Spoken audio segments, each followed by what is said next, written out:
মানে নাম বিদায় বা কেউ আসতে না, হ্যাঁ আসতে এখানে যদি বলে ওইখানে ৫,০০০ টাকা করে চেয়ারম্যান দেবে, যে বেটা ঘরে হাঁটতে পারে না ওই বেটাও আসবে ৫,০০০ টাকা নেওয়ার জন্য। আর এখানে যে তুমি কোটি কোটি সম্পদ পাবে, যে সম্পদ পেলে তুমি এই ভগবত তরী থেকে বৈতরী থেকে উদ্ধার হয়ে যাবে, সেই চিন্তা আমরা করি। সেই চিন্তা কয়জন করে? যার হৃদয়ে ভগবত তত্ত্ব আছে, বুঝতে পারছেন? যার হৃদয়ে ভগবত তত্ত্ব আছে সেই চিন্তা করে। কিন্তু কয়জন মানুষ ভগবানের নাম স্মরণ হয় না? কিসের জন্য? ভগবানকে আমরা চিনতে পারতেছি না। যদি পারতাম এত কষ্ট যন্ত্রণা পেতে হতো না। ভগবান বলছেন আসুরম বাবম আশ্রিতাম। দেখবেন তো মায়ার দ্বারা যারা অপহত হয়েছে, আছে না মানুষ, এমন মানুষ মায়ার দ্বারা আচ্ছন্ন, স্ত্রী পুত্র পরিবার নিয়ে জড়িয়ে আছে, তারা ভগবানকে কম ডাকে। দেখবেন তো ভগবানের শরণাপন্ন হয় না। হয় দাদা দাদু পেয়ে, আত্মীয় স্বজন পেয়ে ভগবানকে ভুলে যায়। হ্যাঁ, ভুলে যায় না? বলে না আমি ভগবানকে ডাকবো না, আমার স্ত্রী আছে, আমার পুত্র আছে, এরা আমাকে দেখবে। এরা মায়ার দ্বারা যাদের আচ্ছন্ন, তারা ভগবানকে তারা পায় না। গীতা পাঠে আসবে, একটু ভক্তি করবে, আবার সংসারে চলে যাবে। এটা কি? মায়ার দ্বারা আচ্ছন্ন। এরা কখনো আমার শরণাপন্ন হবে না। ভগবান অর্জুন বলছেন, অর্জুন হচ্ছে জিজ্ঞাসু ভক্ত। অর্জুন জিজ্ঞাসা করছে আর ভগবান বলছেন। অর্জুন আবার জিজ্ঞেস করছে, হে গোবিন্দ, কোন কোন বিবিধ আকৃতির মাধ্যমে আমি তোমার চিন্তা করব? বলো প্রভু, কোন কোন দ্বারা তোমার চিন্তা করবো? মনটা তো চঞ্চল, মনটা দমানো শক্ত, আমি কোন চিন্তা করলে আমি তোমাকে লাভ করতে পারবো? ভগবান বলছেন বাতাসের মতন মনটা চঞ্চল না, হ্যাঁ, এই মনটা দমানো খুব শক্ত। বলে মনটারে বশীভূত একবারেই করা যায়, কিভাবে? সাধুর পরশ নিতে হয়।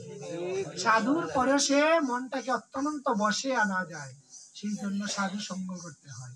ভগবান গীতায় বলছেন অভ্যাস যুগে। অর্জুন বলছে প্রভু আমি তোমাকে কি দেব? বলে তুমি আমাকে দেওয়ার কিছু নেই, শুধু কি তুমি আমাকে তোমার মনটাই অর্পণ করে দিয়ে দাও। মন মনা ভব, তোমার মনটা আমার প্রতি সমর্পণ করে দাও। আর কিছু চাইছেন ভগবান? ভগবান বলছেন হে অর্জুন, হে নারদ, আমি কলির যুগে জানেন দাপরের রাম হব না। কথাটা লক্ষ্য করুন, আমি দাপরের রাম হব না, আমি অস্ত্র ধারণ করব না, সত্যের নারায়ণ হব না। আবার কি বলছেন? আমি দাপরের কৃষ্ণ হব না। কলিতে কি? আমি অস্ত্র ধারণ করব না, কলিতে আমি প্রেম আর বাড়ি বরিশন নিয়ে যাব, আমি গৌর হয়ে যাব। কিসের জন্য? আমি তো এই কোন যুগে তারক ব্রহ্ম নাম নিয়ে যাই নাই, উদ্ধার করতে পারি নাই, খালি অসুরকে দমন করেছি। আর কলির যুগে অসুর সমস্ত পাপী তাপী সবাইকে আমি উদ্ধার করি। এই জন্য কলির পাবনতার গৌর হরি নাম নিতে আসলেন না? নাম নিতে আসলেন। কিসের জন্য আসলেন? উদ্ধার করার জন্য। কি উদ্ধার করার জন্য? কৃষ্ণ নাম নিতে এই কলির যুগ প্রেম দিয়েছেন। হরে নাম হরে নাম হরে নামই ভবে কবল। আমরা কতখানি যজ্ঞ করতে পারবো? অসমের যজ্ঞ করতে পারবো না, ঘুমের যজ্ঞ করতে পারবো না।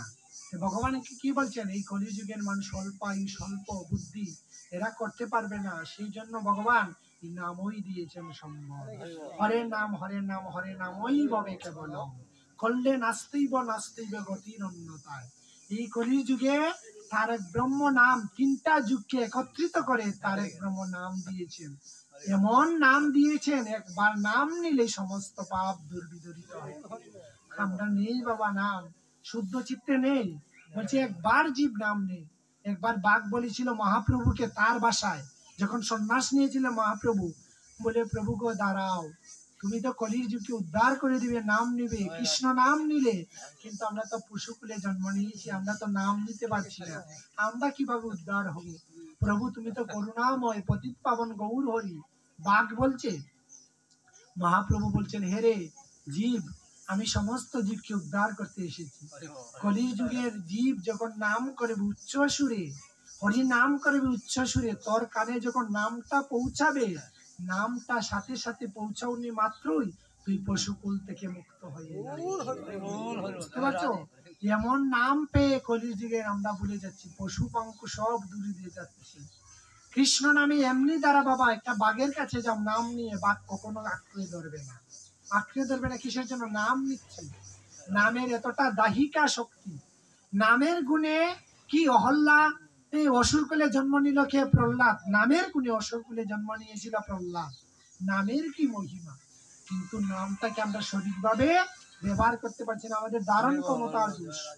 নামের দোষ হয়, নামের দোষ, হ্যাঁ, নামের দোষ না, দোষ হচ্ছে আমাদের ধারণ ক্ষমতা দোষ। দোষ না?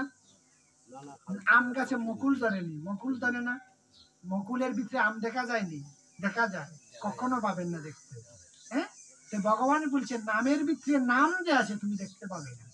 কিসের জন্য দেখতে পাবে না? তুমি যাজন করতে হবে, হৃদয়ঙ্গন করতে হবে। যদি সদ্য ভক্তের পরশ লেগে যায়, আমের মুকুলের ভিতরে যখন আম দেখা যায় না, কখন দেখা যাবে? যখন সে গুটি দেবে, গুটি দিতে দিতে যখন তার পরশ লাগবে, তখন আম থেকে, মুকুল থেকে আম বীজ হবে।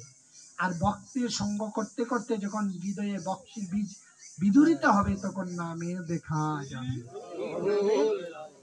নামের দোষ নাই কখনো, আমাদের ধারণ ক্ষমতার দোষ।